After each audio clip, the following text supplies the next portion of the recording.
حسبي ربي جل الله ما في قلبي غير الله نور محمد صلى الله لا إله إلا الله. السلام عليكم ورحمة الله وبركاته.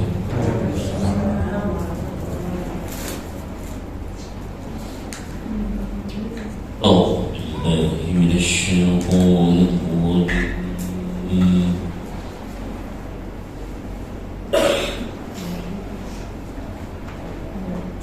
الرحمن الرحيم.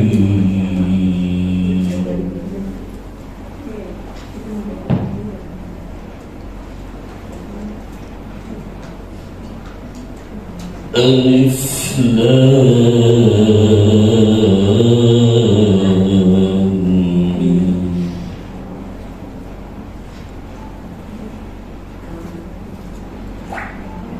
الله لا إله إلا هو الحي القيوم.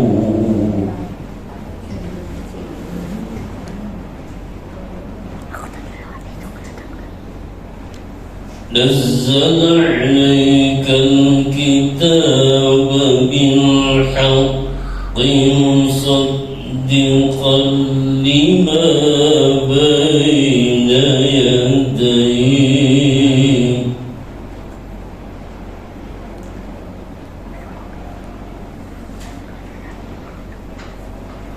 مصدقا لما بين يديه وأنزل التوراة والإنجيل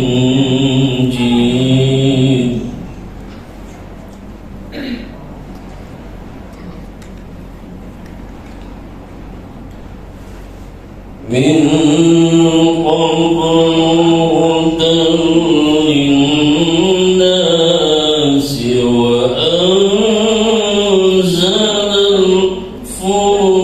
الفرقان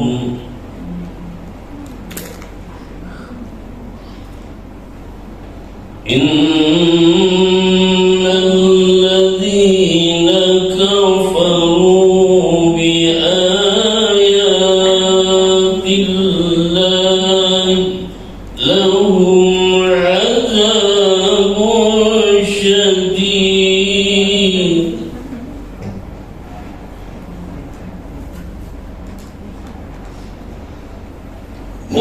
والله عزيز ذو انتقام.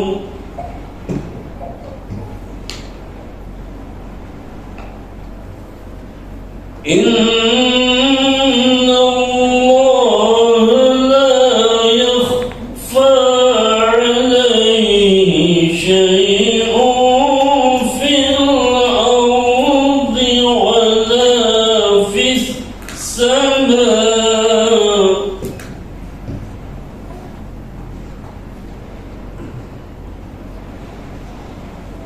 والذي يصوركم في الأرحام كيف يشاء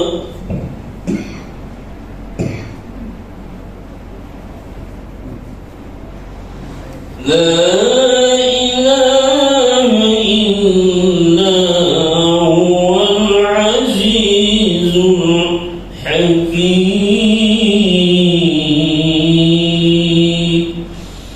صدق الله العظيم. السلام عليكم ورحمة الله وبركاته. وعليكم السلام ورحمة الله. Bismillahirrahmanirrahim. Innal hamdalillah nahmaduhu wa nasta'inuhu wa nastaghfiruh wa na'udzu billahi min shururi anfusina wa sayyiati a'malina may yahdihillahu fala mudilla lahu wa may yudlilhu fala hadiya lahu. Asyhadu an la ilaha illallah wahdahu la syarika lahu wa asyhadu anna Muhammadan abduhu wa rasuluhu la nabiyya ba'dah. Subhanaka la ilma lana illa ma 'allamtana innaka antal alimul hakim. Allahumma anfa'na bima 'allamtana wa 'allimna ma yanfa'una wa zidna ilma. Allahumma inna nas'aluka ilman nafi'an wa rizqan thayyiban wa amalan mutaqabbalan. Uhayyikum bi tahiyatil Islam. Assalamualaikum warahmatullahi wabarakatuh. Salamnya di belakang. Biasanya salamnya di depan nih. Ada dua. Nah, Kang Dewan memang dua hal yang dibolehkan nih. Yang pertama berdasarkan hadis Nabi SAW, karena Nabi SAW yaftatihu khutbatahu bilhamdillah. Nabi itu ada kalanya beliau mengawali khutbahnya langsung mengucapkan alhamdulillah. Dan dalam hadis yang lain disebutkan dengan salam. Nabi Muhammadiyah dalam hal itu boleh fleksibel dilakukan dua-duanya yang disebutkan dalam beberapa tanya jawab agama. Ikhwatul iman jamaah subuh yang dimuliakan Allah SWT, jamaah Isya. Ya, ini sengaja memang masih tidur apa kebangun gitu ya. Ngantuk jadi tegar. Iya, ternyata masih bangun gitu ya. Alhamdulillah. Bersyukur pada Allah SWT pada hari ini kita kembali bisa dipertemukan oleh Allah SWT dengan nikmat dan kudrat yang ada Allah SWT kita bisa kembali dipertemukan oleh Allah SWT. Salawat dan salam kepada Nabi-Nya Muhammad SAW, keluarganya, para sahabatnya, dan siapa saja yang mengikutinya hingga yaumul qiyamah. Di kesempatan malam hari ini, ya, ini tadi ada sedikit bahasan ya, diskusi kecil yang minta untuk kita bahas di kesempatan ini, yaitu terkait tentang permasalahan kunut dalam Muhammadiyah gitu ya. Karena beberapa tempat di masjid ya, biasanya masjid umum hari-hari ini sering mengadakan kunut nazilah ketika sholat Jumat terutama. Bahkan Jumat kemarin beberapa kali Jumat ya, 2-3 kali Jumat itu di beberapa masjid yang bukan Muhammadiyah misalkan meminta saya untuk kunut. Saya katakan iya, kita nanti kunutnya itu dalam hati. Saya lakukan gitu. Jumat kemarin itu ada yang minta kunut, ya bisa minta kunut ya, iya, tapi kunutnya dalam hati. Itu.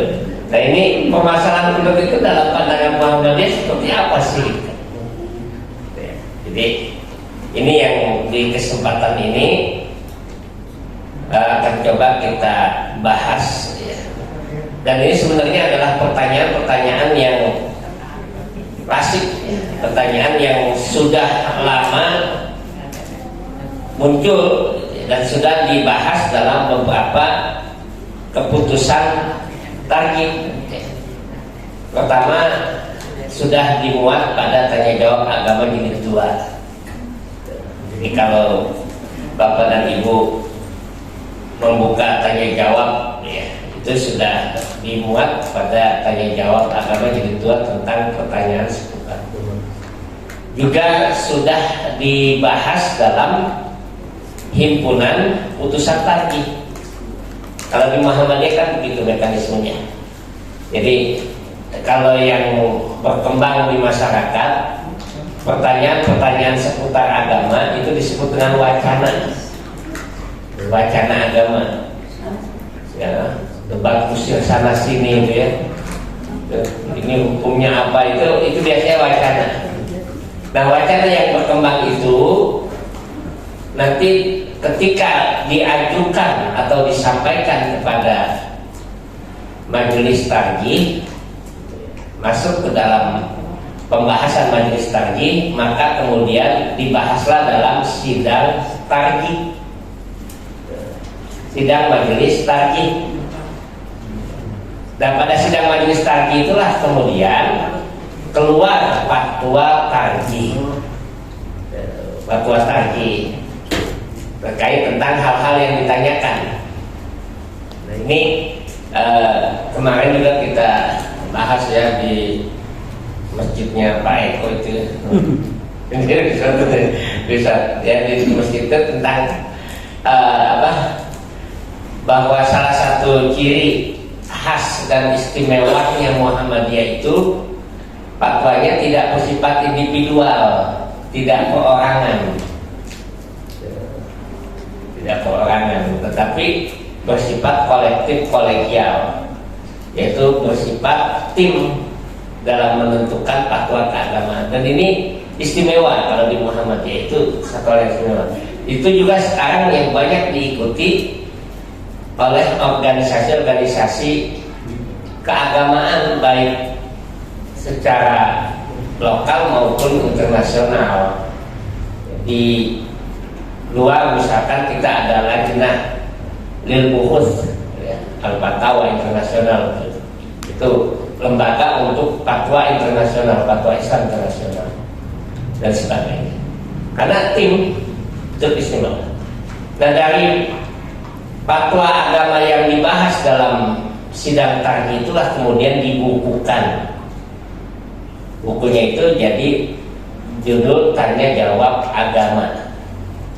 Sudah sampai berapa jilid? Ayo. Jadi sudah 7 jilid yang terbit dan sedang terus diproses 8, sudah terbit 9 dalam proses. Udah 9 ya, 1 juga gak pernah buka. Ada tanya jawab agamanya, jadi sudah sampai. Jadi fatwa-fatwa agamanya itu ditulis di situ. Tanya jawab agama. Nah, dari tanya jawab agama itu, apabila ada hal-hal yang memang dirasa perlu untuk dijadikan tuntunan yang mengikat. Jadi kalau fatwa itu namanya sifatnya himbauan. Fatwa majelis tarjih itu dia bersifat himbauan. Nah, kalau seandainya himbauan itu, ya kan? Kalau himbauan itu dirasakan dibutuhkan untuk mengikat anggota, maka himbauan-himbauan yang fatwa-fatwa tadi itu lalu kemudian dipilih di setiap 3 tahun sekali untuk dibahas dalam sidang atau munas tarjih secara nasional. Maka keluarlah keputusan tarjih. Dan sekarang bukunya sudah jilid 1 dan jilid 3. Jilid 2-nya kemana itu? Nggak ada jilid 2-nya.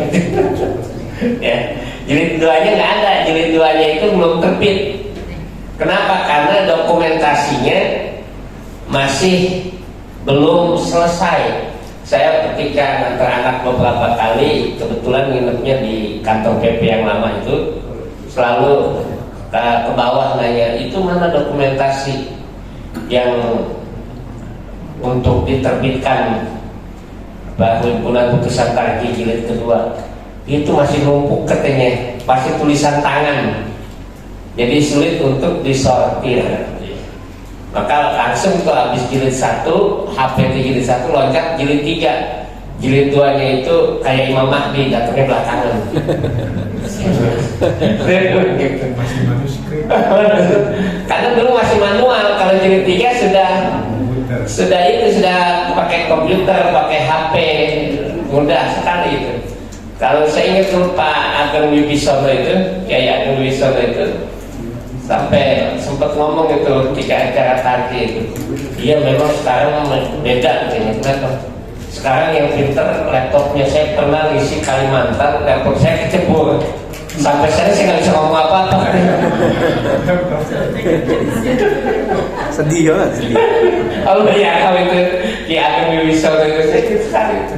Terus sempat ngomong gitu. Jadi yang sekarang yang pintar laptopnya ber-HP-nya. Apalagi kalau HP-nya udah low, udah juga nggak bisa ngomong apa-apa itu. Nah ini, nah itu yang terkait dengan fatwa tarjih tadi. Jadi masalah kunut itu sudah dimuat di dalam fatwa tarjih dan sudah menjadi keputusan. Secara singkat ini, bahwa yang dimaksudkan dengan kunut, gitu ya, itu diambil dari kata qanata yaqnutu kunutan. Jadi dimaksudkan dengan kunut itu apa artinya itu? Orang yang berada dalam ketaatan, itu namanya kunut. Qanitan. Maka nanti Ibrahim alaihissalam dalam Al-Quran itu Allah sebut dengan gelaran julukannya qanitan lillah hanifan walam yakun minal musyrikin. Kata ada qanit itu. Nanti dalam ayat yang lain Allah katakan qanitan ana al-laili, bahwa di antara sifat orang yang bertakwa itu dia kunut, yaitu terus menerus dalam ketaatan. Ad-dawam ala taatillah, itu makna kunut secara bahasa, yaitu orang yang dia berada dalam taat yang panjang, maka disebut dengan kunut keadaannya. Sehingga dalam kamus itu kalau ditanya apa kunut itu, tulul qiyam, orang yang panjang berdirinya, itu disebut dengan kunut. Nah, kunut ini berdiri yang lama, berdiri yang panjang dalam sholat secara bahasa tadi itu masyru', disyariatkan dalam Islam, bahwa kita dalam sholat harus kunut. Apa artinya? Berdirinya yang panjang, baik itu sebelum ruku maupun setelah ruku. Sujudnya yang panjang, rukunya yang tumakninah. Nah itu disunahkan atau masuk dalam melakukan ibadah sholat. Maka nanti jangan kaget ibu kalau baca fikih Imam Malik itu sama dengan Imam Syafi'i, sama-sama mengakui adanya kunut. Tetapi bedanya kalau Imam Malik itu kunutnya sebelum ruku, kalau Imam Syafi'i itu setelah ruku pada rakaat kedua. Itu kalau fikih Imam Malik itu. Tapi sama-sama mengakui kunut. Nah, kunut yang dalam arti bahasa tadi, tulul qiyam tadi, berdiri yang lama, berdiri yang panjang, maka itu disyariatkan dalam ibadah sholat. Dalam ibadah sholat. Jadi harus dibedakan dulu keadaan kunut dengan doa kunut. Nah, doa yang kunut tersebut, baru ini masuk kita pembahasan bagaimana keadaan kunut dalam sholat. Keadaan kunut dalam sholat di dalam hadis-hadis Nabi itu dan dalam praktek yang ada di masyarakat itu ada pada 3 hal. 1, kunut subuh. 2, kunut nazilah. 3, kunut witir.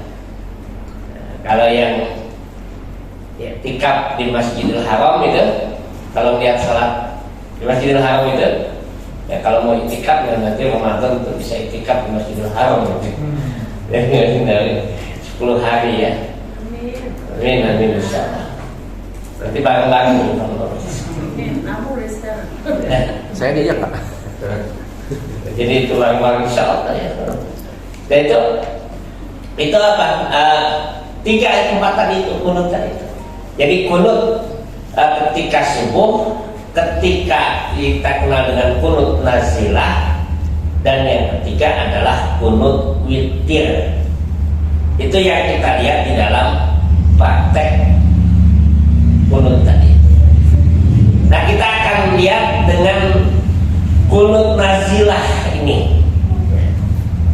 akan masuk pada kunut subuh.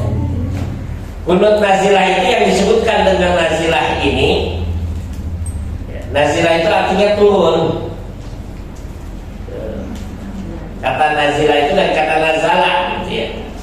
Yaitu kunut berdirinya lama dalam sholat kita, membaca kunut, doa kunut nazilah, minta diturunkan bala pertolongan Allah dari bala tadi, bala bencana tadi, dan minta diberikan apa? Minta diberikan kemudahan dalam keluar dari bala ujian tadi itu.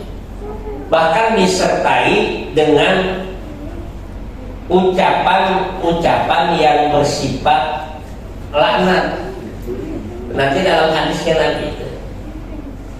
Kalau dulu saya mencatat beberapa hadis Nabi itu. Nabi itu kalau kunut itu menggunakan kunut nazilah itu pada saat itu menggunakan Allahumma al'an fulanan bin fulan. Ini dalam tafsir Imam Ibnu Katsir ya, saya sebutkan ini. Dalam tafsir Imam Ibnu Katsir beberapa hadis Nabi SAW.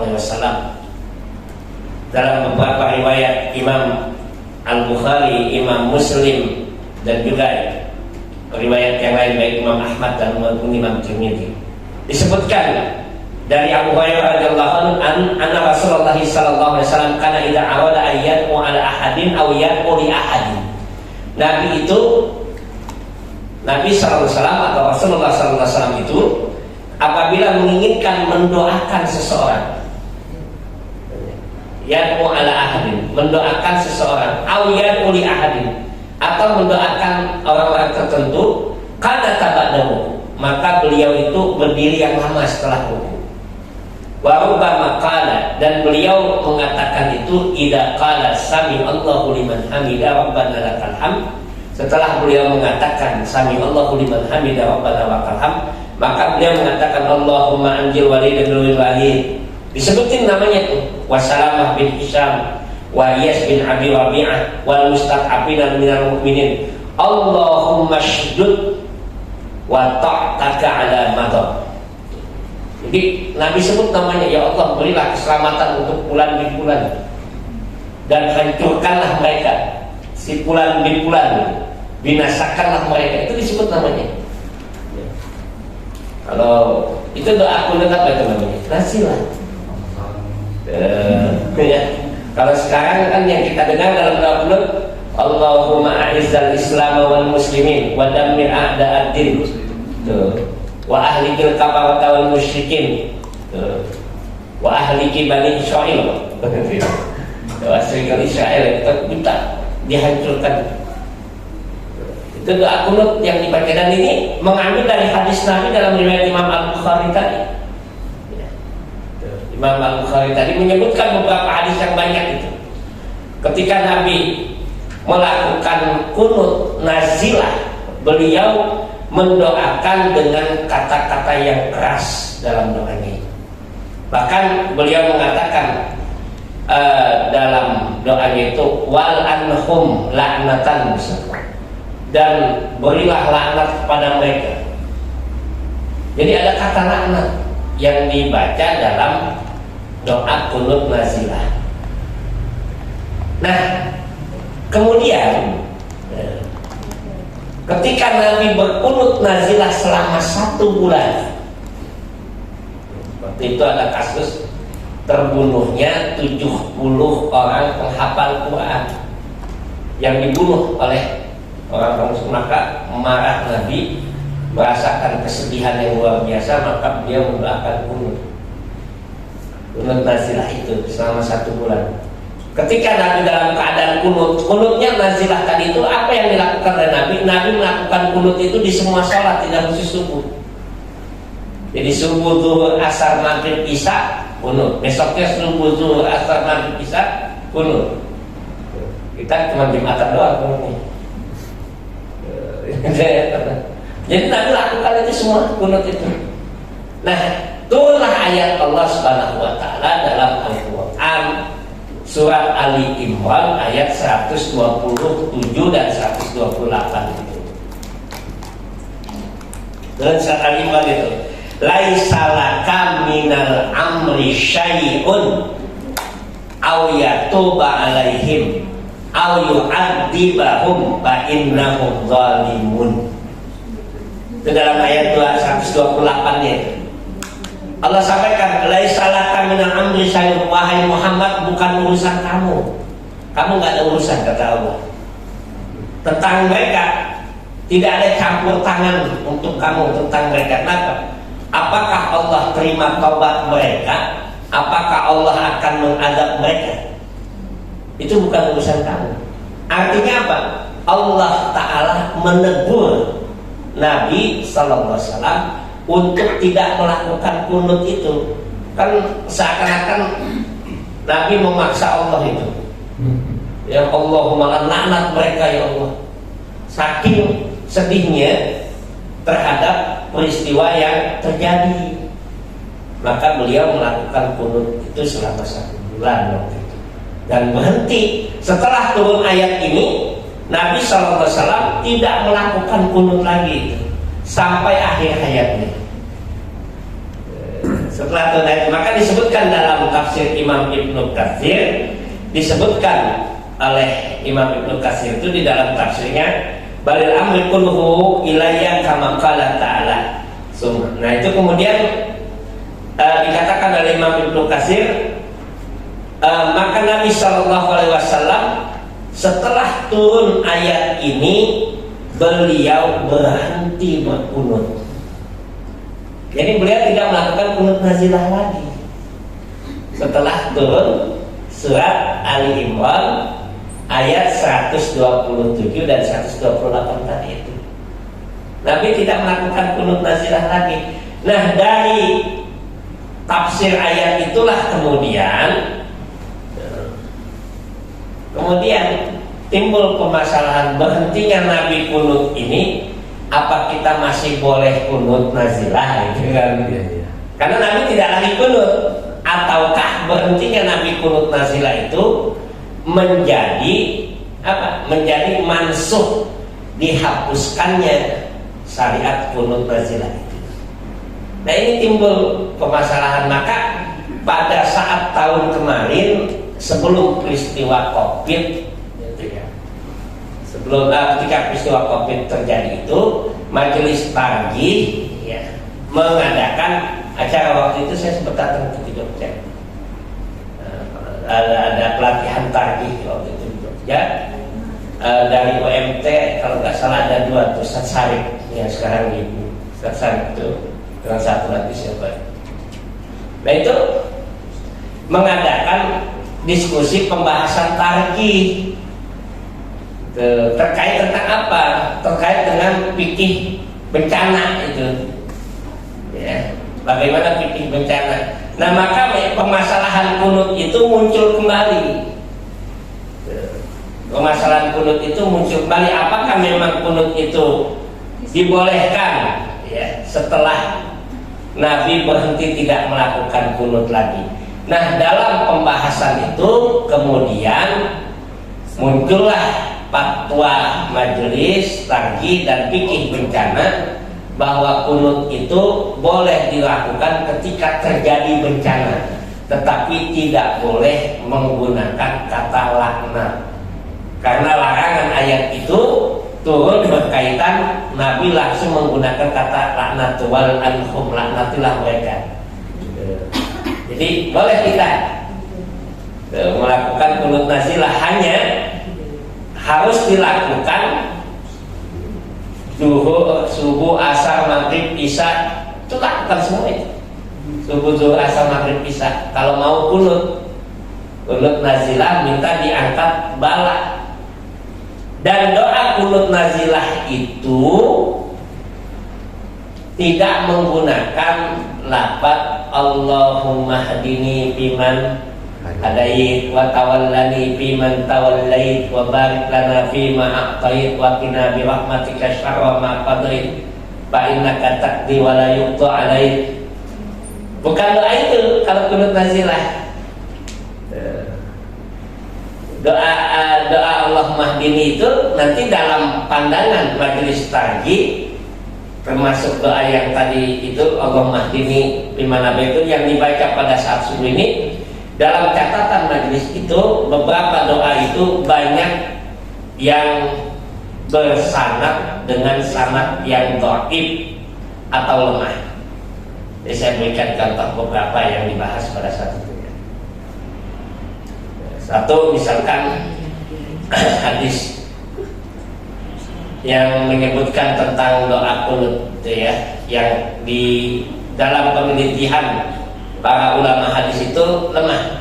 Ini hadatsana Musaddad qala hadatsana Abdul Wahid Ibn Ziyad qala hadatsana Asim qala sa'altu Anas bin Malik 'anil qunut faqala qad kanatul qunut qultu qabla ruku' aw ba'da qala qabla qala fa inna fulanan akhbarani anka annaka qulta ba'da ruku' faqala kadzab innama kanata Rasulullah sallallahu alaihi wasallam ba'da ruku' sya'ban awada an ba'asa qauman yuqalu lahum wa kana bainahum wa baina Rasulullah sallallahu alaihi wasallam kanata Rasulullah sallallahu alaihi wasallam sahran yad'u alaihim.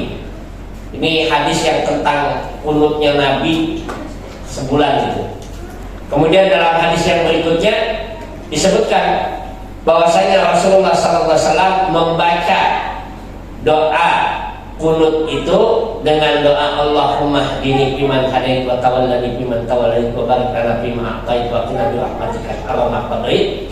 Nah, setelah itu disebutkan wa kana Rasulullah sallallahu alaihi wasallam, dan adalah Rasulullah sallallahu alaihi wasallam yang menutup beliau kunut hatta wafati, sampai meninggalnya beliau kunut subuh. Nah, hadis ini ternyata lemah. Maka beliau tidak pernah melakukan kunut lagi itu. Itu dalam hadis yang diriwayatkan Imam Darawaqutni dan Baihaqi. Dikatakan hatta faraqad dunia. Nabi itu terus menerus membaca kunut itu sampai meninggalkan dunia. Kunut subuh tadi itu dibaca oleh Nabi. Ternyata hadis ini lemah. Di mana letak lemahnya ini? Karena dalam rawinya ada Ar-Rabi' bin Anas.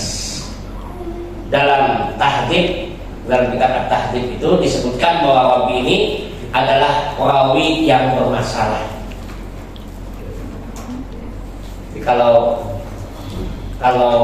dalam ilmu hadis itu ada orang bermasalah, satu orang bermasalah nih, misalkan dikenal suka bohong gitu, udah hadis itu disalahkan itu. Kalau orang bermasalah, maka kalau milih calon legislatif pakai ilmu hadis berat itu. Nggak lulus semua dong. Itu apalagi calon presiden. Waduh. Pakai ilmu hadis standarnya berat itu. Berat itu standar ilmu hadis. Kemarin standar, gak usah jauh-jauh, standar surat Al-Ahzab ayat 72 aja itu sudah berat itu. Apalagi pakai standar ilmu hadis itu. Standar kriterianya sangat berat. Nah ini yang berkaitan dengan kunut tadi. Maka itulah mengapa dalam fatwa dan keputusan Muhammadiyah kunut nazilah itu dibolehkan dalam kondisi waktu-waktu tertentu apabila ada musibah tetapi tidak menggunakan kata laknat. Maka di Muhammadiyah sendiri ya hampir ini tidak dibiasakan, jarang. Saya kenapa kalau diminta di masjid Muhammadiyah untuk kunut, saya tidak pernah masjid Muhammadiyah untuk ketika Bapak kali khutbah waktu peristiwa Palestina yang pertama itu, saya di masjid khutbah di Masjid Raya Al-Isra, Masjid Raya Muhammadiyah Al-Isra itu tidak pakai kunut, cuman memang temanya tentang Palestina dan membaca kunutnya ketika khutbah saja. Nah, kemudian berikutnya di masjid bukan Muhammadiyah diminta untuk kunut, saya katakan iya nanti kita kunut. Kunutnya dalam khutbah dan dalam hati. Saya tidak membaca kunut karena memang nanti tidak membiasakan. Karena kalau dia kunut nanti Jumat, kesian nanti dia asal kagak hafal doa kunutnya. Kan kalau asal maghrib bisa lagi nanti nggak kunut, berarti tidak mengikuti sunnah, karena Nabi kunut itu setiap sholat itu selama 1 bulan lebih kunut nazilahnya. Jadi tidak hanya terkhusus pada sholat Jumat saja. Maka dalam bahasan ketika simposium fikih tarjih tentang kunut itu, Pak Ali itu, Pak Muhammad Ali itu salah satu ustadz kita yang ahli dalam bidang fikih itu, dia menyimpulkan bahwa hampir-hampir bahwa dalam makalahnya beliau, paparan dia bahwa kunut itu hampir-hampir itu tidak dilakukan lagi. Lebih banyak ulama mengatakan tidak ada kunut nazilah dan tidak digemarkan. Kenapa? Karena sering harus dilakukan kunut terus-menerus 5 waktu dalam sholatnya, dan itu memberatkan. Nah, ini pemasaran kunut nazilah. Adapun kunut subuh sudah jelas pendirian Muhammadiyah bahwa kunut subuh itu dalam tanya jawab agama jilid yang kedua disebutkan kunut subuh itu tidak disyariatkan dalam paham Muhammadiyah. Kan kemudian timbul permasalahan bagaimana kalau kita sholat di masjid yang pakai kunut. Nah, itu kan kita jadi makmum, posisi kita ikut kunut atau tidak? Itu satu yang sering kali ditanyakan. Atau mungkin ada orang yang kita sholat di Masjid Muhammadiyah misalkan, imamnya nggak pakai kunut, makmumnya pengen kunut, akhirnya kunut sendirian. Jadi ada yang kunut sendirian, bahkan ada yang tidak sempat kunut karena imamnya tidak kunut, imamnya orang Muhammadiyah, makmumnya bukan orang Muhammadiyah, dia imamnya tidak kunut, maka selesai sholat sujud sahwi. Nah, ini yang terjadi di masyarakat gitu, ya. Nah, Muhammadiyah dalam hal ini pertama dalam putusan tarjihnya, dan itu disampaikan dalam tanya jawab agama jilid yang kedua, bahwa permasalahan ini, permasalahan kunut subuh, kunut nazilah, dan kunut witir itu adalah permasalahan muwassa namanya. Muwassa itu sesuatu yang luas, gitu, bukan perkara yang harus dikencengin. Artinya apa? Karena perbedaan pendapat itu terdapat dalam hadisnya. Kalau Muhammadiyah tegas tidak memakai kunut, tetapi tidak menyalahkan secara mutlak orang yang berkunut, itu tidak. Karena mereka menggunakan hadis, dan jadi perkara yang luas. Jadi tidak dikencengin banget gitu. Wah, ini bahaya kita tidak. Dan bagaimana kalau misalkan kita sholat di belakang imam yang berkunut, ya, apakah kita ikut kunut? Secara prinsip kalau melihat keputusan tarjih tadi itu kita tidak kunut. Jadi kita menunggu saja kunutnya dalam hati, yaitu berdiri yang lama menunggu imam selesai. Kalau kita, dan sholatnya kan sah nggak? Ya sah bagi kita. Kalau kita misalkan berdiri yang lama menunggu imam untuk ruku, sudah, apa untuk sujud, kita tidak mengatakan sah, sholatnya sah, karena kita menyelesaikan semua rangkaian sholat. Kalau kita tidak perlu kita mengangkat tangan dan sebagainya. Bagaimana kalau seandainya mereka yang sholat di belakang kita gitu? Nah, dalam fikih Syafi'i itu ada kaul Imam An-Nawawi rahimahullahu ta'ala, yaitu pendapat Imam An-Nawawi rahimahullahu ta'ala itu menyebutkan bahwa di sebagian mazhab Syafi'i, sebagian mazhab Syafi'i itu, bahwa perkara kunut subuh itu adalah perkara yang disebut dengan sunnah yang ditekankan, sehingga membutuhkan kepada ganti dengan sujud sahwi. Tapi kemudian kata Imam Nawawi berikutnya, beliau sampaikan, kami tidak mendapati satu hadis pun untuk menggantinya dengan sujud sahwi kalau tidak dilakukan kunut. Itu menurut Imam Nawawi.